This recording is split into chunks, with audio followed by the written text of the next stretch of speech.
જય સ્વામિનારાયણ વિદ્યાર્થી મિત્રો, શ્રી સ્વામિનારાયણ ગુરુકુળ રાજકોટ સંસ્થાન દ્વારા આયોજિત ઓનલાઈન SGIS લેક્ચરમાં આપનું સ્વાગત છે. આજનો આપણો ટોપિક છે સમસ્થાનિકો અને સમભારિકો. તો અત્યાર સુધીના લેક્ચર્સમાં આપણે લોકોએ આવર્ત કોષ્ટક આખું કેવી રીતે લખાય, આવર્ત કોષ્ટકની અંદર કેટલા તત્વો રહેલા છે એના વિશે બધી માહિતી મેળવી. અને છેલ્લા લેક્ચરમાં જે લાસ્ટ લેક્ચર હતો એની અંદર આપણે એવી ગણતરી કરી હતી કે કોઈપણ તત્વમાં કેટલા પ્રોટોન, ન્યુટ્રોન કે ઇલેક્ટ્રોનની સંખ્યા હોય છે. કોઈપણ એક તત્વનો સિમ્બોલ આપેલો હોય તો આપણે એના આધારે નક્કી કરી શકીએ કે એની અંદર કેટલા પ્રોટોન, ન્યુટ્રોન કે ઇલેક્ટ્રોન રહેલા છે. અને અમુક વ્યાખ્યાઓ પણ તમને ખ્યાલ છે, જેમ કે પરમાણુ ક્રમાંક, પરમાણુ ભાર, આ બધી વ્યાખ્યાઓ તમને ખબર છે. તો આજના લેક્ચરમાં આપણે એ જ વ્યાખ્યાઓને ફરીથી એકવાર જોવાની છે ને એના આધારે નવા ટોપિક સમસ્થાનિકો, સમભારિકો, આઇસોટોપ્સ, આઇસોડાયાફર્સ, આઇસોટોન્સ, આવા બધા ટોપિક્સ આજે આપણે ભણવાના છે કે જે બે તત્વો વચ્ચેનો સંબંધ દર્શાવતા હોય છે. તો કયા પ્રકારના સંબંધ હોય અને કેવી રીતે દર્શાવી શકાય, કોને સમસ્થાનિકો કહેવાય, કોને સમભારિકો કહેવાય, એ આજે આજના લેક્ચરમાં આપણે જોઈશું. તો જોઈએ પહેલો ટોપિક. સૌથી પહેલાં તો આપણે એક તત્વનો કોઈ પણ એક સિમ્બોલ જોઈએ. ધારો કે આપણી પાસે કોઈ એક તત્વ છે જેનો સિમ્બોલ M છે, M, બરાબર. આપણે કોઈ પણ એક તત્વનો સિમ્બોલ અત્યારે ધારી લઈએ છીએ. અહીંયા કોઈ પણ એક તત્વ છે, તો આ તત્વની અંદર જે ડાબી બાજુ નીચે લખેલું હશે, ડાબી બાજુ નીચે અહીંયા જે લખેલું હશે આ એનો પરમાણુ ક્રમાંક લખેલો હશે. ડાબી બાજુ નીચે જે લખેલું હોય આંકડો એ એનો પરમાણુ ક્રમાંક હોય છે, જે તે તત્વનો પરમાણુ ક્રમાંક લખે છે નીચે. અને ડાબી બાજુ ઉપર તે જ તત્વનો પરમાણુ ભાર લખવામાં આવે છે. ઓકે, ડાબી બાજુ ત્યાં જ પરમાણુ ભાર લખવાનો હોય છે ઉપરની બાજુ. તો તત્વની ડાબી બાજુ નીચે, સિમ્બોલની ડાબી બાજુ નીચે પરમાણુ ક્રમાંક લખવાનો હોય છે અને ડાબી બાજુ ઉપરની તરફ પરમાણુ ભાર લખવાનો હોય છે. ત્યાર પછી તત્વની જમણી બાજુ ઉપરની બાજુ ત્યાં ન્યુટ્રોનની સંખ્યા લખવાની હોય છે. ત્યાં ન્યુટ્રોનની સંખ્યા લખેલી હોય છે. અને જમણી બાજુ નીચે જે આપણે લખશું ત્યાં લખશું ન્યુટ્રોનની સંખ્યા માઇનસ પ્રોટોનની સંખ્યા. ન્યુટ્રોનની સંખ્યા માઇનસ પ્રોટોનની સંખ્યાનો જે જવાબ આવે એ આંકડો આપણે જમણી બાજુ નીચેની તરફ લખશું. તો પરમાણુ ક્રમાંક, પરમાણુ ભાર, ન્યુટ્રોનની સંખ્યા અને ન્યુટ્રોન માઇનસ પ્રોટોનની સંખ્યા. ઘણી બધી વખત ન્યુટ્રોનની સંખ્યા લખેલી નથી હોતી અને પરમાણુ ભારને ડાબી બાજુ ઉપર લખવાની બદલે જમણી બાજુ ઉપર લખવામાં આવે છે. તો ક્યારેક જો બે જ લખેલા હોય, મતલબ કે આમાંથી બે જ આંકડા લખેલા હોય, અહીંયા પરમાણુ ક્રમાંક લખવાનો આવશે ડાબી બાજુ નીચે અને જમણી બાજુ ઉપર પરમાણુ ભાર લખેલો હોય છે ઘણી બધી વખત. તો જ્યારે અહીંયા કંઈ લખેલું નથી હોતું, આ જગ્યાએ ખાલી હોય છે, એવા ટાઈમે જમણી બાજુ ઉપર પરમાણુ ભાર પણ લખેલો હોય છે. તો આ કેવી રીતે લખેલા હોય છે એના ઉદાહરણ આપણે એક વખત જોઈ લઈએ એટલે ખ્યાલ આવી જાય. જે બાકીની બધી ગણતરી કરવાની હોય છે તો ઉદાહરણ જોઈ, તો ઉદાહરણની અંદર આ રીતે ઘણી વખત આપણે જોયેલું હોય. જેમ કે સોડિયમનો પરમાણુ ક્રમાંક 11 અને અહીંયા લખેલું હોય 23, અથવા તો સોડિયમ 11, 23 આ રીતે લખેલું હોય. આ બંનેનો મતલબ એવો જ થાય છે કે સોડિયમનો પરમાણુ ક્રમાંક 11 છે અને પરમાણુ ભાર 23 છે. અહીંયા પણ પરમાણુ ક્રમાંક અને આ બાજુ પરમાણુ ભાર, કારણ કે અહીંયા ઉપર પરમાણુ ભાર લખેલો નથી. ડાબી બાજુ ઉપર લખેલું હોય તો જમણી બાજુનો આંકડો ન્યુટ્રોનની સંખ્યા માનવાની હોય. પણ જો અહીંયા ડાબી બાજુ લખેલું કંઈ નથી હોતું તો ડાયરેક્ટ જમણી બાજુ ઉપર લખેલું હોય એને આપણે પરમાણુ ભાર માનીએ છીએ. તો પરમાણુ ક્રમાંક ડાબી બાજુ નીચે લખવાનો હોય છે, સિમ્બોલની ડાબી બાજુ નીચે, અને જમણી બાજુ ઉપર એ પરમાણુ ભાર લખી શકાય અથવા તો ડાબી બાજુ ઉપર પરમાણુ ભાર લખી શકાય. સાચી રીત આ છે, પરમાણુ ક્રમાંક નીચે લખવો, એની ઉપર પરમાણુ ભાર, જમણી બાજુ ઉપર ન્યુટ્રોનની સંખ્યા અને જમણી બાજુ નીચે ન્યુટ્રોન માઇનસ પ્રોટોનની સંખ્યા. આ નોર્મલ નિયમ છે. પણ અહીંયા ઘણી બધી વખત ન્યુટ્રોન માઇનસ પ્રોટોનની સંખ્યા સમજવા માટે લખી શકાય, બાકી ત્યાં તત્વની સંખ્યા લખવાની હોય છે. ધારો કે P4 આ રીતે લખેલું હોય, તારો મતલબ એમ થાય કે 4 ફોસ્ફરસ પરમાણુ રહેલા છે, 4 ફોસ્ફરસ પરમાણુ રહેલા છે. એટલે ન્યુટ્રોન માઇનસ પ્રોટોનની જે સંખ્યા છે અથવા તો ન્યુટ્રોનની સંખ્યા છે આ આપણને ક્યારેય લખીને આપવામાં આવતી નથી, કારણ કે આ બધી જ વાત એવી છે જેની આપણે ગણતરી કરી શકીએ. આ પરમાણુ ક્રમાંક છે એટલે આ પ્રોટોનની સંખ્યા દર્શાવતો હોય છે. જે પરમાણુ ક્રમાંક હોય એ હંમેશા દર્શાવે પ્રોટોનની સંખ્યા. જે પરમાણુ ભાર છે એ ન્યુટ્રોન પ્લસ પ્રોટોનની સંખ્યા દર્શાવે, ન્યુટ્રોન અને પ્રોટોનની સંખ્યાનો સરવાળો દર્શાવે. તો જ્યારે પરમાણુ ભારમાંથી પરમાણુ ક્રમાંક બાદ કરીએ ત્યારે આપણને ન્યુટ્રોનની સંખ્યા મળી જાય, અને ન્યુટ્રોનની સંખ્યા મળી ગઈ એમાંથી આપણે પરમાણુ ક્રમાંક બાદ કરીએ એટલે આપણને ન્યુટ્રોન માઇનસ પ્રોટોન જે સંખ્યા છે એ પણ આપણને મળી જશે. તો મોટા ભાગે ન્યુટ્રોનની સંખ્યા કે ન્યુટ્રોન માઇનસ પ્રોટોનની સંખ્યા આવી સંખ્યાઓ લખીને આપણને આપવામાં આવતી નથી. આપણને ફક્ત પરમાણુ ક્રમાંક અને પરમાણુ ભાર લખીને જ આપેલા હોય છે. અને ઘણી બધી જગ્યાએ પરમાણુ ક્રમાંક પણ નથી લખેલો હતો, ત્યાં ફક્ત પરમાણુ ભાર લખે છે. જ્યાં આપણે પરમાણુ ક્રમાંક, જેમ આપણે શોધતા શીખ્યા હતા આવર્ત કોષ્ટકમાંથી પરમાણુ ક્રમાંક કેવી રીતે નક્કી કરવો એ આપણે શીખેલું હતું, એ જ એની અંદર ગણતરી કરવાની હોય છે. તો આ આપણે પરમાણુ ક્રમાંક અને પરમાણુ ભારનું બેઝિક જોયું. હવે જોઈએ સમસ્થાનિકો કોને કહેવાય, સમભારિકો. આ બધી વ્યાખ્યાઓનો મતલબ અને વ્યાખ્યાઓ કેમ બને છે. તો પહેલી વ્યાખ્યા છે આપણી પાસે છે સમસ્થાનિકો. એવા તત્વો કે જેનું આવર્ત કોષ્ટકમાં સ્થાન સમાન હોય એને સમસ્થાનિકો કહેવાય, અને ઇંગ્લિશમાં એને આઇસોટોપ્સ કહેવાય. ઇંગ્લિશમાં એને કહેવાય છે આઇસોટોપ્સ. ઘણી બધી ગુજરાતી રેફરન્સ બુકમાં પણ આઇસોટોપ્સ આ રીતે જ લખેલું હોય છે, એટલે કે એનો ઉચ્ચાર લખેલો હોય છે. તો ત્યારે એનું ગુજરાતી સમસ્થાનિકો થાય. અને એની વ્યાખ્યા તમારે યાદ રાખવી પડશે. સમસ્થાનિકો મતલબ ધ્યાન રાખવાનું છે કે પ્રોટોનની સંખ્યા સમાન હોય.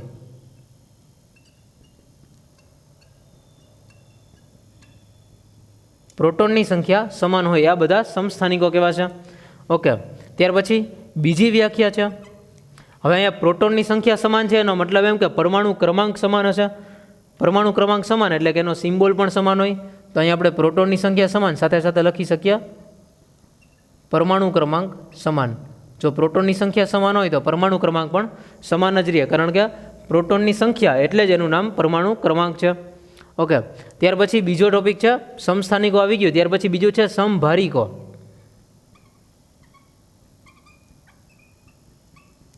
સમભારિકો, સમભારિકોને ઇંગ્લિશમાં કહેવાય છે આઇસોબાર્સ.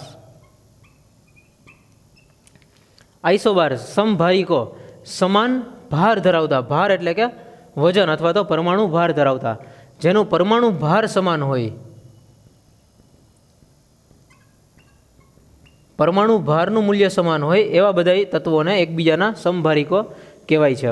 પરમાણુ ભાર સમાન હોય, અથવા બીજી રીતે કહી શકીએ ન્યુટ્રોનની સંખ્યા પ્લસ પ્રોટોનની સંખ્યાનો સરવાળો, ન્યુટ્રોનની સંખ્યા અને પ્રોટોનની સંખ્યાનો સરવાળો સમાન હોય. ન્યુટ્રોન પ્લસ પ્રોટોન સમાન હોય તો એને પણ કહેવાય સમભારિકો. તો પરમાણુ ભાર સમાન હશે અથવા ન્યુટ્રોન પ્રોટોનની સંખ્યા સમાન હશે, ન્યુટ્રોન અને પ્રોટોનની સંખ્યાનો સરવાળો સમાન હોય, આવાને સમભારિકો કહેવાય. આ બધાના ઉદાહરણો આપણે હમણાં સોલ્વ કરશું એટલે ખ્યાલ આવશે તમને. ઓકે, ત્રીજું છે આઇસોટોન. આઇસોટોન આનું ગુજરાતી કે ઇંગ્લિશ એ બધું આઇસોટોન્સ જ છે, બરાબર. એટલે એના માટે કોઈ ગુજરાતી શબ્દ છે નહીં આઇસોટોન માટે. એની વ્યાખ્યા ફક્ત યાદ રાખવી કે ન્યુટ્રોનની સંખ્યા સમાન હોય.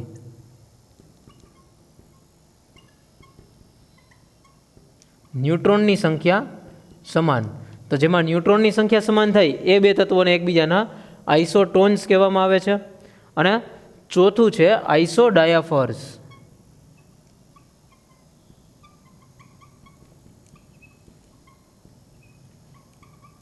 આઇસોડાયાફર્સ, આઇસોડાયાફર્સ જે ટર્મ છે, આ આઇસોડાયાફર્સ ટર્મ વધારે પડતી ન્યુક્લિયર કેમેસ્ટ્રીમાં, એટલે કે જે કેન્દ્રીય રસાયણ વિજ્ઞાન છે એની અંદર વધારે ઉપયોગમાં લેવાય છે આઇસોડાયાફર્સ.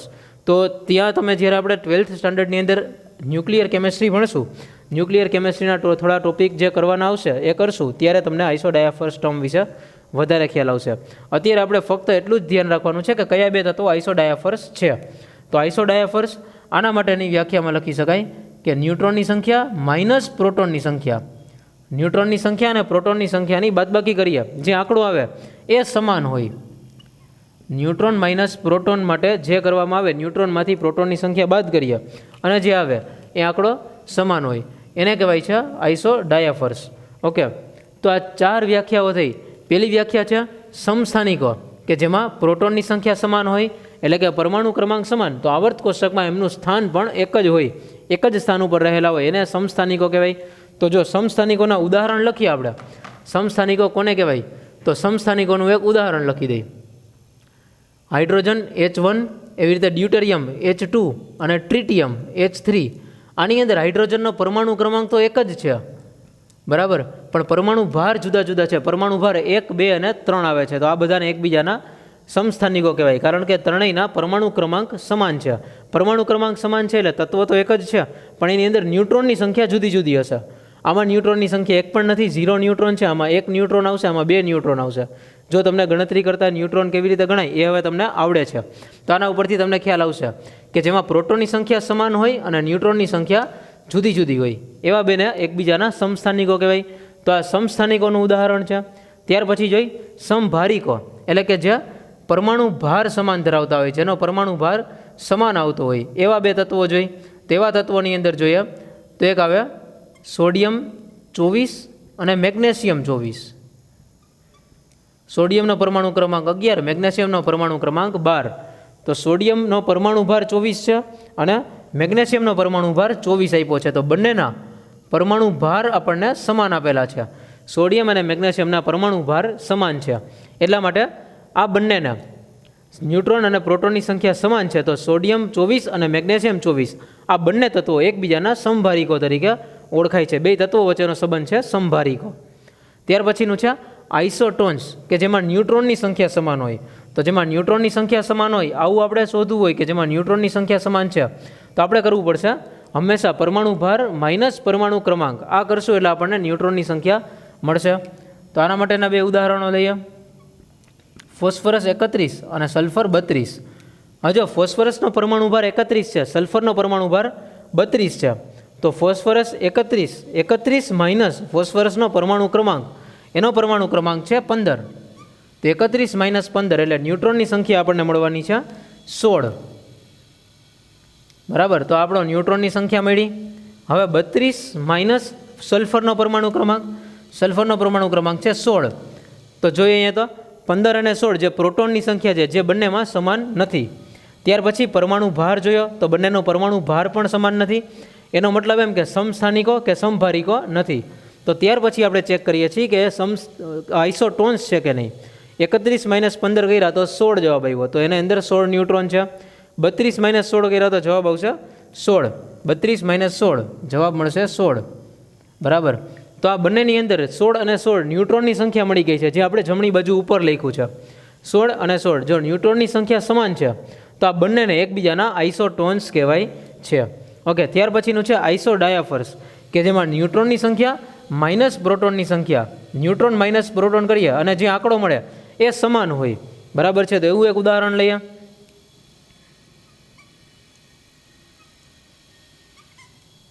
NH2 અને 2He4. ઓકે, તો પહેલાં તો આપણે એ ચેક કરશું કે આ સમસ્થાનિકો છે કે નહીં. તો બંનેના પરમાણુ ક્રમાંક જુદા જુદા છે એટલે સમસ્થાનિકો બંને નથી. ઓકે, ત્યાર પછી એના પરમાણુ ભાર જોયા તો બંનેના પરમાણુ ભાર પણ જુદા છે, 2 અને 4, એટલા માટે બંને સમભારિકો પણ નથી. હવે ન્યુટ્રોનની સંખ્યા ચેક કરીએ તો ન્યુટ્રોનની સંખ્યા પરમાણુ ભાર માઇનસ પરમાણુ ક્રમાંક એટલે 2 માઇનસ 1 તો જવાબ આવશે 1, અને અહીંયા 4 માઇનસ 2 તો જવાબ આવશે 2. તો આ બંનેની અંદર ન્યુટ્રોનની સંખ્યા પણ જુદી જુદી છે, 1 અને 2. જે ન્યુટ્રોનની સંખ્યા છે એ ન્યુટ્રોનની સંખ્યા પણ બંનેમાં જુદી જુદી છે. તો હવે ગણવું પડશે ન્યુટ્રોનની સંખ્યા માઇનસ પ્રોટોનની સંખ્યા એટલે 1 માઇનસ 1, તો આન્સર આવશે આપણો 0. તો 1 માઇનસ 1 તો જવાબ આવે છે 0. આમાં 2 માઇનસ 2 તો જવાબ મળશે 0. તેનો મતલબ એમ કે આની અંદર આ 0 જે આવ્યા એ બંનેમાં સમાન છે. બંનેમાં ન્યુટ્રોન માઇનસ પ્રોટોન 0 જ થાય છે. બરાબર છે, એટલે સમાન થાય છે. આપણે 0 જ થવો જોઈએ એવું જરૂરી નથી કે 0 ન થવો જોઈએ એવું પણ જરૂરી નથી. બરાબર, ફક્ત એટલું જ ધ્યાન રાખવાનું કે અહીંયા જે આંકડો આવે એ જ આંકડો આ બાજુ પણ આવવો જોઈએ. બંનેની અંદર ન્યુટ્રોન માઇનસ પ્રોટોનની સંખ્યા સમાન આવવી જોઈએ. બંનેમાં 0 0 આવે તો પણ ચાલે, બંને સમાન આવે છે. તો ન્યુટ્રોન માઇનસ પ્રોટોન જો બંનેમાં સમાન આવે છે તો એને આઇસોડાયાફર્સ કહેવાય. તો આ બંને હાઇડ્રોજન 1H2 અને હિલિયમ 2He4 આ બંને એકબીજાના આઇસોડાયાફર્સ છે. તો આપણે 4 ઉદાહરણો બધા માટે ઉદાહરણો જોયા. હવે આની એક્સરસાઇઝ જોઈએ. અમુક ઉદાહરણો એવા લખીએ કે આપણે ચેક કરશું કે એ કેવા પ્રકારમાં આવે છે. તો પ્રશ્ન છે પહેલાં તો આઇસોટોપ્સ, એને એ આપણે દઈ દઈશું. પછી બીજું છે આઇસોબાર્સ, એના માટે બી. આઇસોટોન્સ એના માટે સી, અને આઇસોડાયાફર્સ એના માટે ડી. ની જોડ પસંદ કરો. ઓકે, આપણો પ્રશ્ન છે આઇસોટોપ્સ, આઇસોબાર્સ, આઇસોટોન્સ કે આઇસોડાયાફર્સ, જે પ્રકારની પણ જોડ હોય એ જોડ આપણે ત્યાં લખવાની છે, કયા પ્રકારની જોડ આપણી પાસે અવેલેબલ છે. તો એના પ્રશ્ન લખ્યા. પહેલો પ્રશ્ન છે કાર્બન 12, C12 અને C14. પહેલાં એકસાથે બધા પ્રશ્નો લખી દઉં છું, ત્યાર પછી આપણે એક પછી એક ક્વેશ્ચન સોલ્વ કરશું. ઓક્સિજન, તો જો કાર્બનનો પરમાણુ ક્રમાંક 6 છે, ઓક્સિજનનો પરમાણુ ક્રમાંક 8 છે. આ તમને ખ્યાલ હોવો જોઈએ. દરેક તત્વનો પરમાણુ ક્રમાંક કેવી રીતે શોધવો, આના વિશેની બધી માહિતી આપણે આગળ આવર્ત કોષ્ટક જ્યારે ભણ્યા હતા ત્યારે એની અંદર બધી માહિતી તમને આપવામાં આવેલી છે અને તમે એ માહિતી ભણેલી પણ છે.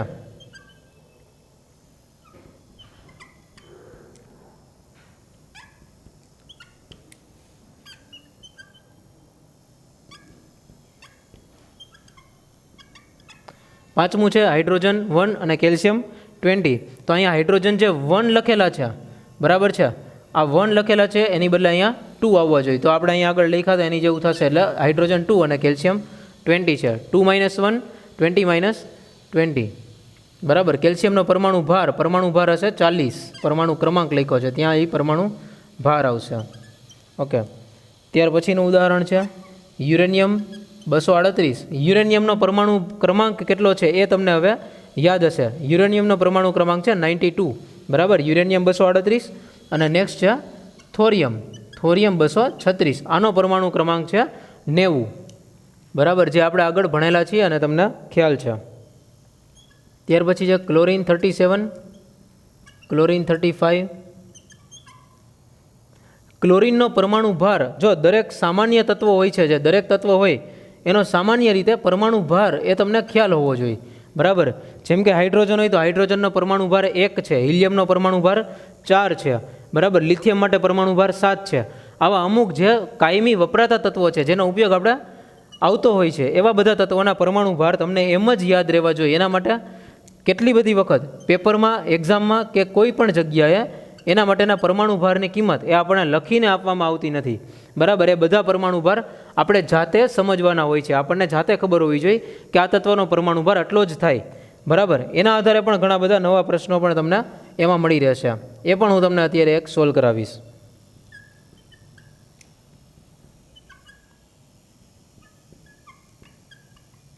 Fe58 અને Ni58.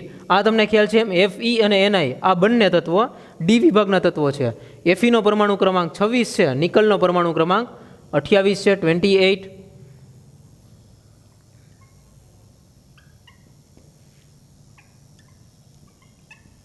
અહીંયાથી લખી દઈએ 13મું પ્રશ્ન. Cobalt 64, nickel 64. 14મો ક્વેશ્ચન કાર્બન 14 અને નાઇટ્રોજન 15.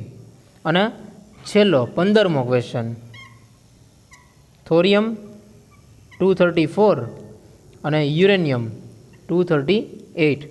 ઓકે, તો આપણી પાસે આટલા પ્રશ્નો લખેલા છે. આપણે 15 પ્રશ્નો લખ્યા છે. આ 15માંથી આપણે સિલેક્શન કરવાનું છે કે કોણ આઇસોટોપ છે, કોણ આઇસોબાર છે, આઇસોટોન્સ અને આઇસોડાયાફર્સ, કઈ કઈ જોડમાં કયો આમાંથી કન્સેપ્ટ લાગુ પડે છે એ આપણે ચેક કરવાનું છે. તો જોઈએ, તો પહેલું એક્ઝામ્પલ છે, આમાં આપણને સીધું જ દેખાઈ જાય છે કાર્બન છે અને અહીંયા કાર્બન છે, મતલબ કે કાર્બનનો પરમાણુ ક્રમાંક 6 છે, આ કાર્બનનો પરમાણુ ક્રમાંક પણ 6. તો કાર્બનના પરમાણુ ક્રમાંક સમાન છે, તો જેનો પરમાણુ ક્રમાંક જ સમાન હોય એના માટે બીજું કંઈ ચેક કરવાનું આવતું નથી. આનો પરમાણુ ક્રમાંક 6 છે જે સમાન આપી દીધો છે, તો હવે કંઈ ચેક કરવાનું નથી અને ડાયરેક્ટ જ જવાબ લખવો પડશે. એનો જવાબ આવશે સમસ્થાનિકો, આઇસોટોપ્સ. જે સમસ્થાનિકો છે એના માટે આપણે અહીંયા ઉપર લખ્યું છે એ, તો અહીંયા આપણો જવાબ છે એ. આ આપણે જવાબ લખીએ છીએ બોક્સમાં. ઓકે, ત્યાર પછીનું બીજું એક્ઝામ્પલ છે ઓક્સિજન. ઓક્સિજન 18 અને ઓક્સિજન 16. તો આ ઓક્સિજનનો પરમાણુ ક્રમાંક 8 છે, અહીંયા પણ ઓક્સિજન છે, પરમાણુ ક્રમાંક સમાન જ હોય 8. તો જેના પરમાણુ ક્રમાંક સમાન આવે એ બંનેને એકબીજાના આઇસોટોપ્સ કહેવાય. તો આ આપણો જવાબ બન્યો બી, બરાબર. એ પણ એ જ હશે, બી નહીં હોય ત્યાં એ આન્સર આવશે, કારણ કે બધા આઇસોટોપ્સ છે, પરમાણુ ક્રમાંક સમાન છે, એટલે એનો જવાબ પણ આપણે એ જ લખવાનો છે. ઓકે, ત્યાર પછીનું છે ફ્લોરિન. ફ્લોરિનનો પરમાણુ ક્રમાંક 9 છે, ઓક્સિજનનો પરમાણુ ક્રમાંક 8 છે. તો આ વખતે જોઈ તો બંનેના પરમાણુ ક્રમાંક જુદા છે, પરમાણુ ક્રમાંક જુદા છે એટલે બંને સમસ્થાનિકો નથી. તો હવે હશે સમભારિકો માટે ચેક કરીએ કે એના પરમાણુ ભાર કેવા છે. આ બંનેના પરમાણુ ભાર જોવો તો ફ્લોરિનનો પરમાણુ ભાર 18 છે, ઓક્સિજનનો પરમાણુ ભાર પણ 18 છે. બંનેના પરમાણુ ભાર સમાન છે. તો જ્યારે પરમાણુ ભાર સમાન આવે ત્યારે એ બંનેને એકબીજાના સમસ્થાનિકો કહેવાય. તો આના માટેનો જવાબ છે બી, જે સમસ્થાનિકો આઇસોબાર્સ હતું. બરાબર છે, આઇસોબાર્સ એટલે સમસ્થાનિકો. આપણે અહીંયા ઉપર લખ્યું છે બી છે, તો એના માટે બી. એટલે આપણે આખો જવાબ ન લખવો પડે, જે આઇસોટોપ્સ આઇસોબાર્સ એવું લખવું ન પડે, એટલા માટે આપણે ABCD પહેલેથી જ કહી દીધું છે. ઓકે, ત્યાર પછી છે હિલિયમ પરમાણુ ભાર 4 અને લિથિયમ પરમાણુ ભાર 6.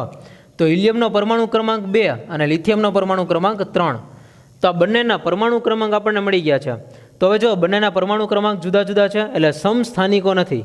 પછી પરમાણુ ભાર એ પણ બંનેના જુદા છે, 4 અને 6, એટલા માટે બંને સમભારિકો પણ નથી. તો આ સમસ્થાનિકો અને સમભારિકો નથી. તો હવે આપણે ચેક કરવું પડે ન્યુટ્રોનની સંખ્યા.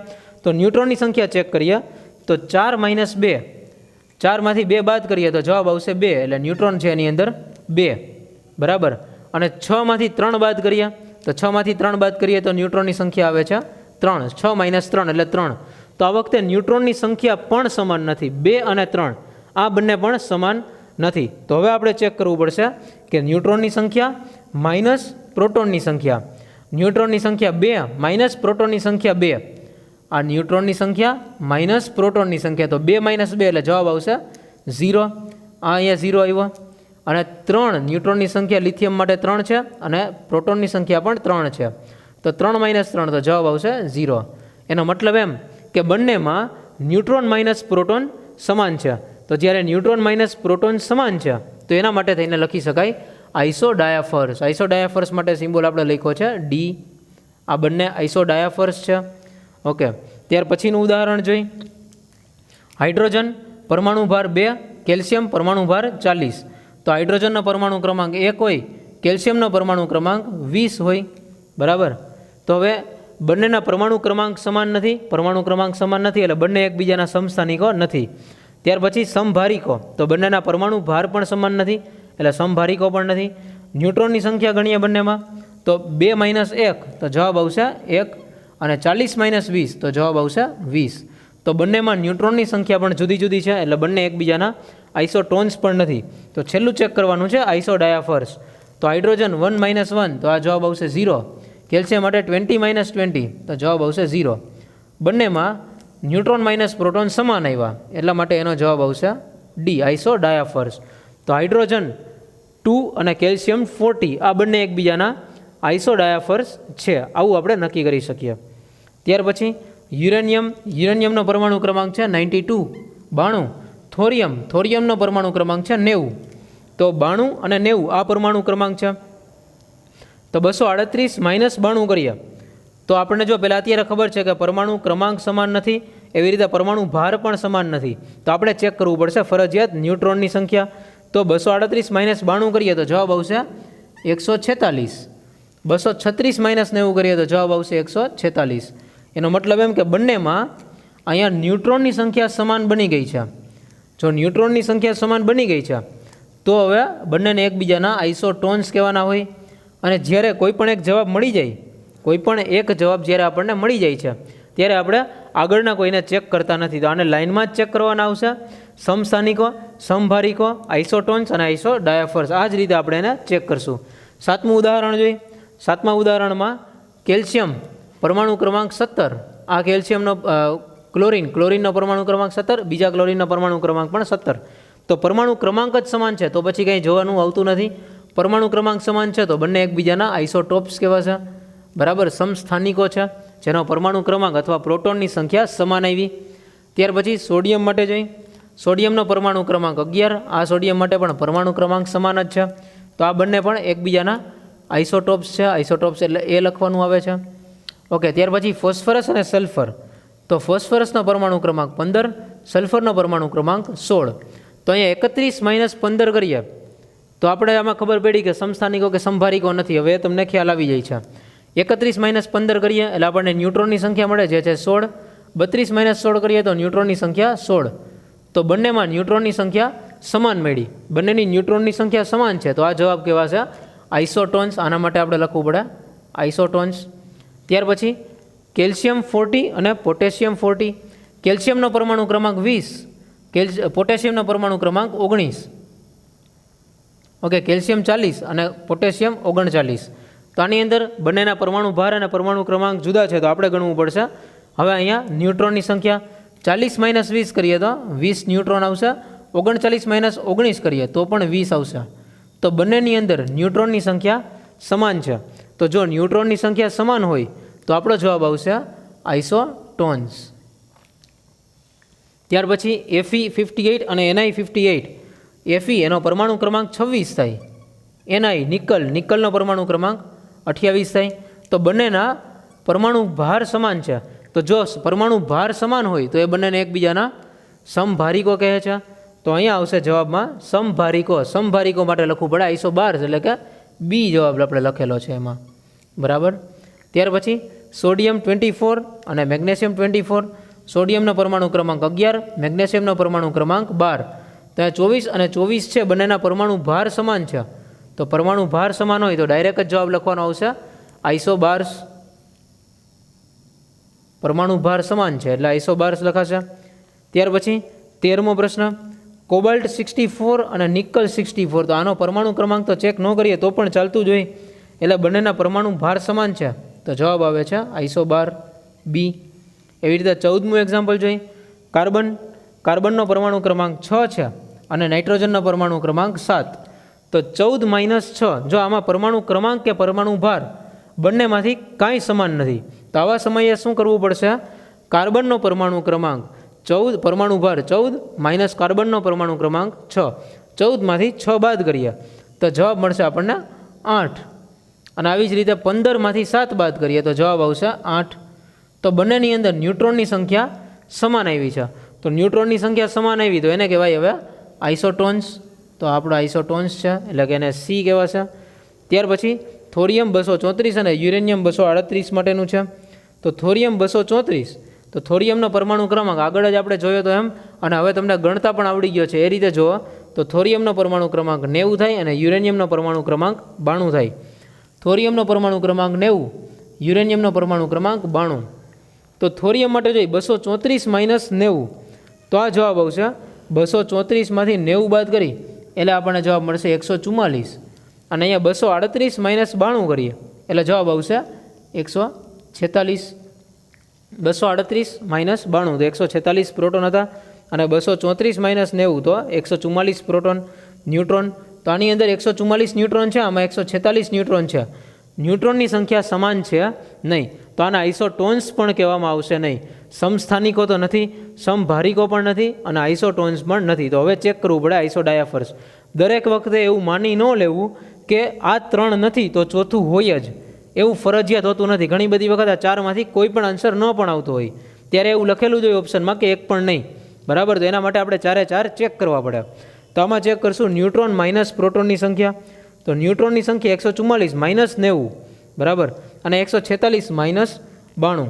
તો 144માંથી 90 બાદ કરીએ એટલે આવશે 54. 146માંથી 92 બાદ કરીએ તો પણ જવાબ આવશે 54. એનો મતલબ એમ કે બંનેમાં ન્યુટ્રોનની સંખ્યા ન્યુટ્રોન માઇનસ પ્રોટોન માટેનો જવાબ સમાન આવે છે. તો આ બંને એકબીજાના આઇસોડાયાફર્સ છે. આઇસોડાયાફર્સ એટલે જવાબ લખવાનો છે ડી. તો આ ટોપિક હતો અત્યારે આપણો કે આઇસોટોપ્સ, આઇસોબાર્સ, આઇસોટોન્સ અને આઇસોડાયાફર્સ. આ ચારેયની જોડ કેવી રીતે સિલેક્ટ કરવી, આ ચારેયની વ્યાખ્યાઓ શું છે, સમસ્થાનિકો, સમભારિકો, આઇસોટોન્સ, આઇસોડાયાફર્સ, આ બધા વચ્ચે રિલેશન શું હતો એ આપણે જોયું. અને કોઈપણ તત્વને સિમ્બોલમાં લખાય કેવી રીતે, બરાબર છે, કોઈપણ તત્વને સિમ્બોલિક રીતે કેમ લખવું. 2 અક્ષરનો જ્યારે સિમ્બોલ હોય, જેમ કે એ અને બી, તેમાં એ પહેલો અક્ષર હંમેશા કેપિટલ હોય, બીજો અક્ષર હંમેશા સ્મોલ હોય, એવું આપણે આવર્ત કોષ્ટક ભણ્યા હતા ત્યારે તમને શીખવાડેલું છે, એ તો તમને ખ્યાલ હશે. તો આજનો ટોપિક હતો આપણો સમસ્થાનિકો, સમભારિકો અને બધા વચ્ચે રિલેશન, તત્વો વચ્ચેના રિલેશન્સ. તો આજના લેક્ચરમાં અહીંયા સુધી રાખીએ. નેક્સ્ટ લેક્ચરમાં આપણે તત્વોનો અમુક અપવાદરૂપ રીતે પરમાણુ ભાર હોય છે અને જે સામાન્ય પરમાણુ ભાર છે, સામાન્ય તત્વોના પરમાણુ ભાર છે, એના વિશેની માહિતી આપણે નેક્સ્ટ લેક્ચરમાં મેળવશું. જય સ્વામિનારાયણ. Thank you.